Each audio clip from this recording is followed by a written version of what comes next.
Well, welcome to 4.6. Hopefully you're in your book on page 319. If not, go ahead and pause the video and open your book to page 319. And we're going to kind of go through this page together here.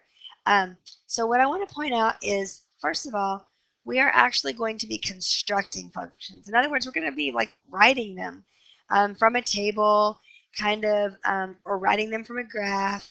In other words, writing the equations, basically, and finding if there are any initial values or the y-intercept, that kind of thing, and finding rate of change. It's what we did in chapter 3. It's just a lot more real world. So here we go. Dylan is planning to have his birthday party at a skating rink.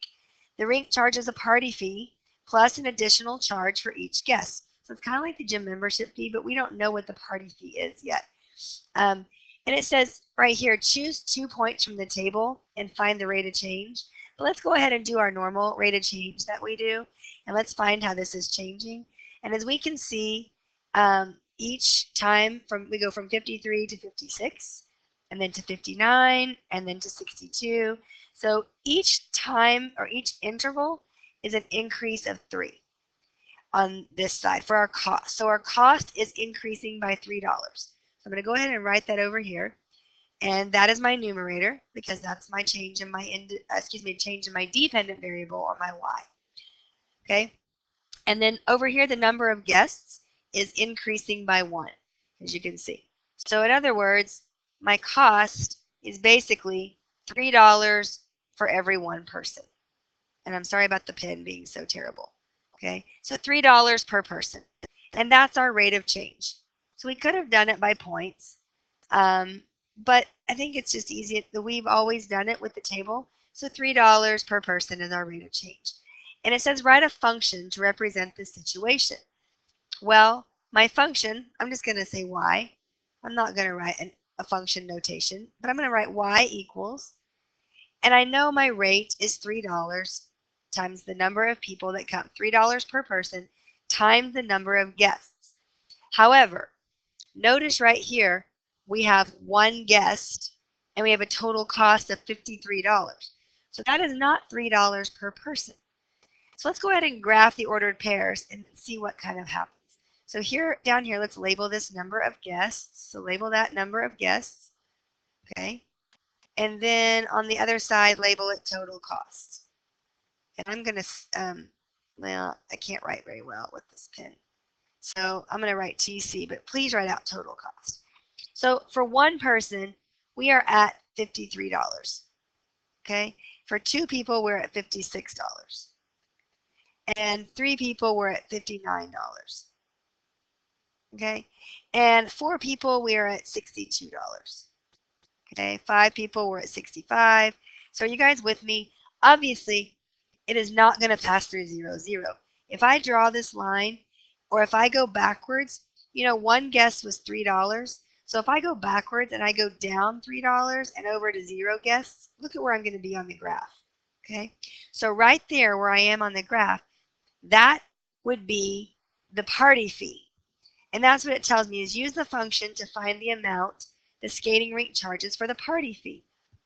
So if each of my guests are $3 a piece, but yet 1 guest is $53, that means obviously there's a fee in there. If I go backwards, if I work backwards and I subtract 3, I'm right here at $50.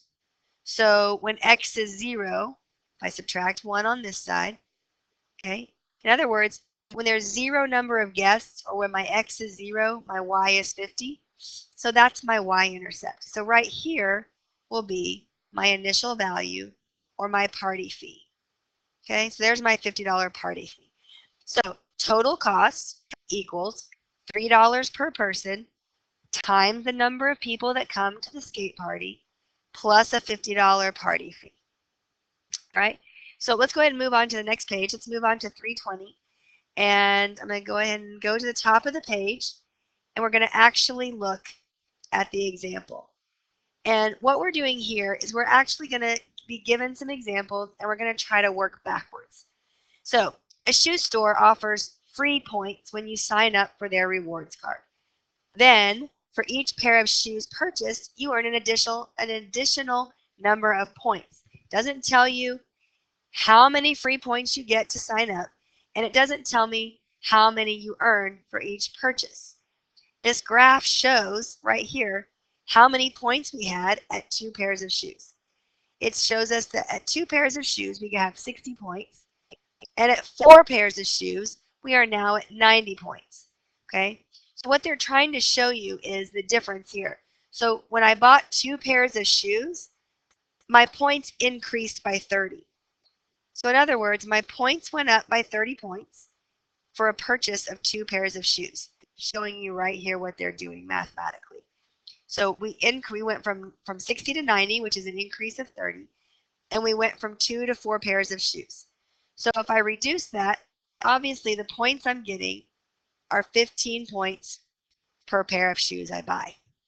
So my rate of change is 15. Amounts of points earned per pair of shoes is 15. We've already discovered that. So now we can work backwards. So if I get 30 points for 2 pairs of shoes, let's go backwards and take off the 30 points for the first 2 pairs of shoes I bought. So obviously for signing up, I received 30 free points just for signing up for their rewards card. So there is my initial value.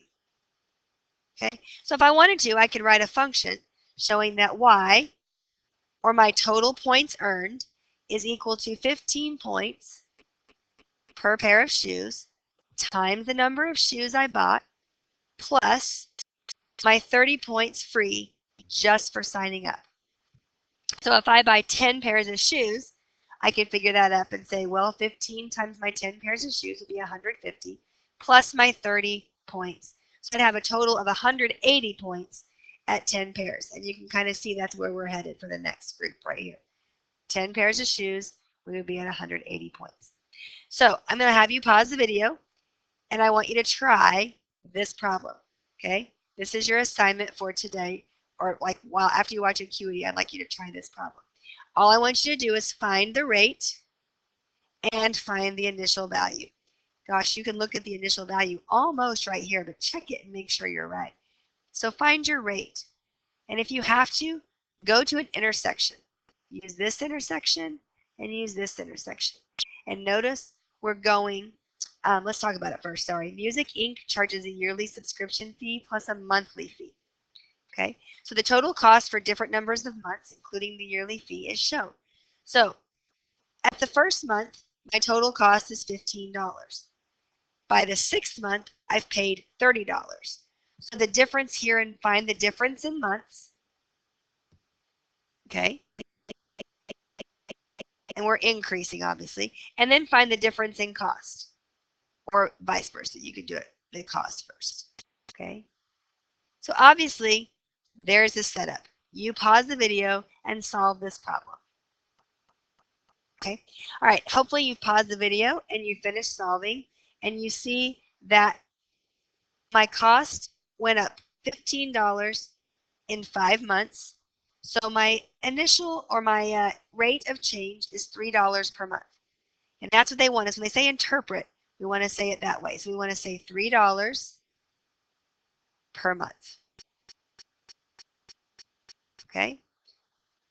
So if it's $3 per month, and at my first month I was at $15, what would be my initial, my yearly fee for joining, so to speak?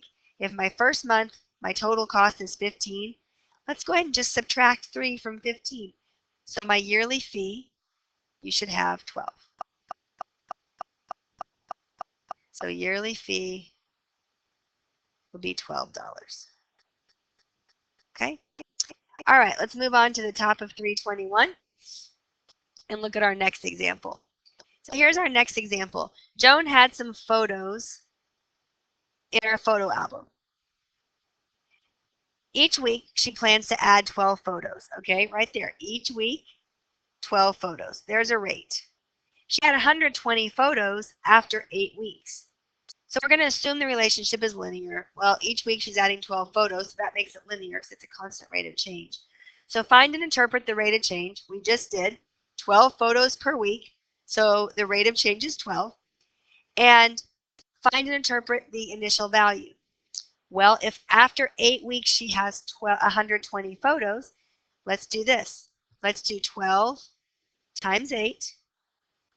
And she's added how many photos to her photo album? Well, 12 times 8 is 96. Okay, so we subtract the 96 from the 120, and that would be how many photos she started with. Because if she's only put 96 photos in, but after 8 weeks she has 120, she had to have started with some photos. So 120 minus 96 is 24.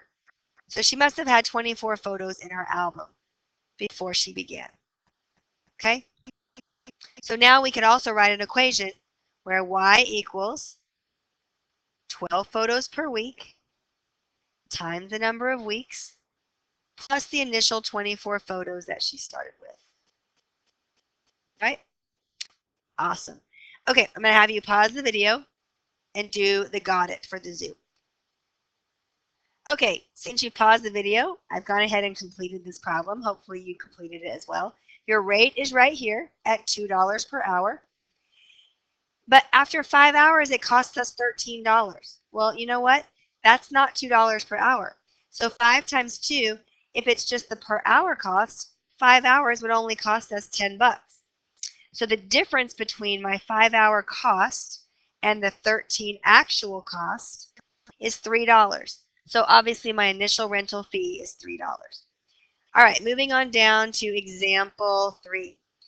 This table shows how much money Ava has saved over a period of time.